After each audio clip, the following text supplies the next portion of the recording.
सबसे पहले बात बिहार की। नीतीश कुमार ने इस्तीफा दे दिया है। इस वक्त की बड़ी खबर आपको बता रहे हैं। राज्यपाल फागू चौहान को नीतीश कुमार ने इस्तीफा सौंप दिया है।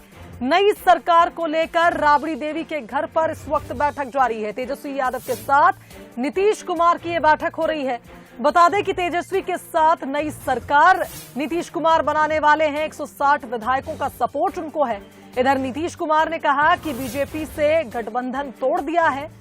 विधायकों और सांसदों की सहमति के बाद ये गठबंधन तोड़ा गया है। सारी मीटिंग आज हुई और सब लोगों की इच्छा यही हुई है कि हम लोगों को एनडीए छोड़ देना चाहिए।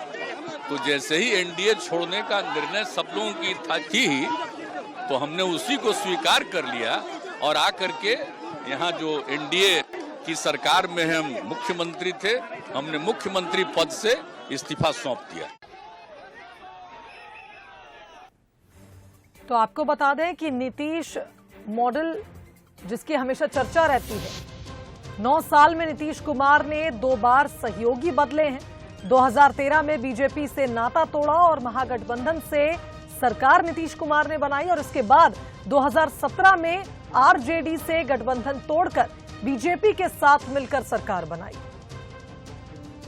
तो नीतीश जिस तरह से लगातार सियासत में फेरबदल करते आए हैं, साल 2000 में पहली बार मुख्यमंत्री बने थे और अब तक 7 बार वे सीएम बन चुके हैं और एक बार फिर उन्होंने सियासी संकट के बीच मुख्यमंत्री पद से इस्तीफा दे दिया है। चलिए अधिक जानकारी ले लेते हैं और हमारे साथ हमारे विशेष संवाददाता, हमारे सहयोगी शैलेंद्र सिंह राजपूत फोन लाइन पर जुड़ गए हैं। शैलेंद्र जी, हमने देखा लगातार बिहार में सियासी संकट जारी था और कहीं ना कहीं कयास ये भी तेज थे कि जल्द ही नीतीश कुमार एक बड़ा फैसला लेंगे और अब फैसला सामने आ चुका है। मुख्यमंत्री पद से इस्तीफा दे दिया है और तेजस्वी यादव से मुलाकात की है। देखिए, इस पूरे घटनाक्रम को जो भी बिहार में हुआ है, ये जो पटकथा है ये 2020 से लिखनी शुरू हो चुकी थी, ऐसा कहा जा सकता है। इसको 2 एंगल पर समझना होगा। एक तो बिहार की राजनीति और दूसरा देश की राजनीति। अगर बिहार की राजनीति के एंगल से हम इसको समझने की कोशिश करें शुभांगी, तो आरजेडी और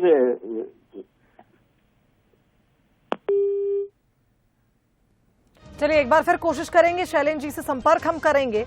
तो बता दें कि देखिए लगातार जैसा शैलेंद्र जी ने भी जिक्र किया है, 2020 से ही ये पटकथा लिखना शुरू हो चुकी थी। लगातार यही कयास लगाए जा रहे थे कि नीतीश कुमार ने पहले भी गठबंधन तोड़ा था, कहीं और बंधन जोड़ा था और जल्द ही वे एक बार फिर फैसला लेने वाले हैं।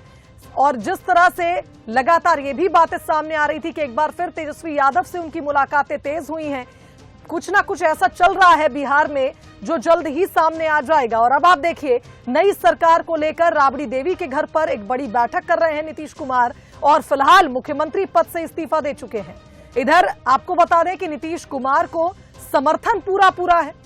जेडीयू के सभी नेताओं ने नीतीश कुमार का समर्थन किया है और महागठबंधन भी नीतीश कुमार के साथ है।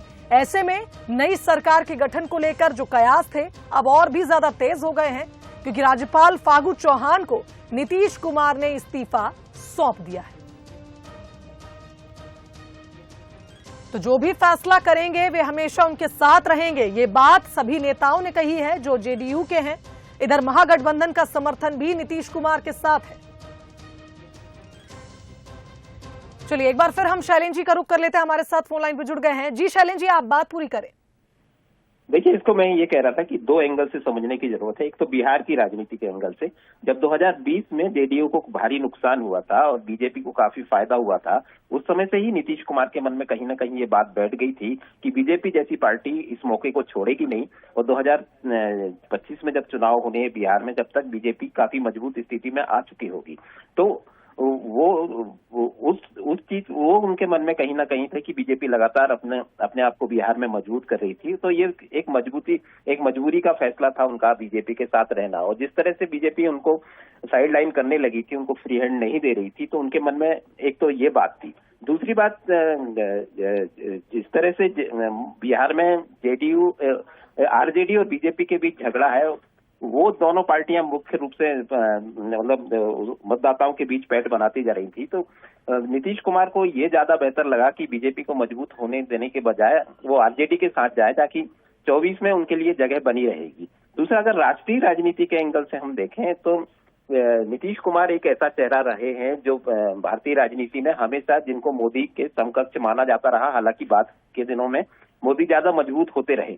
तो ये स्थिति अब ये बनती है कि ममता बनर्जी, केजरीवाल और गांधी परिवार के अलावा नीतीश कुमार वो चेहरा हो सकते हैं जो 2024 के चुनाव में एक विपक्ष का चेहरा बन सकते हैं। इस लालच में भी नीतीश कुमार कहीं ना कहीं होंगे, लेकिन ये बात समझनी होगी शुभांगी कि जिस तरह से उन्होंने कई बार यू टर्न लिए हैं, उनकी छवि अब वैसी नहीं रह गई है जैसी 2011 या 12 में थी। तो ये दोनों एंगल से हमको इस पूरे घटनाक्रम को समझना पड़ेगा, बिहार की राजनीति की दृष्टि से भी और देश की राजनीति की दृष्टि से भी। जी शुभांगी। बिल्कुल शैलेंद्र जी, बहुत धन्यवाद आपका तमाम विश्लेषण के लिए। तो देखिए, जिस तरह से नीतीश कुमार लगातार यूटर्न मारते आए हैं, कहीं बंधन जोड़ते हैं, कहीं बंधन तोड़ते हैं, ऐसे में इससे पहले भी ये बातें सामने आई थी कि नीतीश कुमार तैयारी में थे, जेडीयू के सांसदों, विधायकों और वरिष्ठ नेताओं के साथ पहले बैठक कर चुके थे, और अब जैसे ही उन्होंने इस्तीफा दिया है उसके बाद तेजस्वी यादव से मुलाकात करने पहुंचे हैं।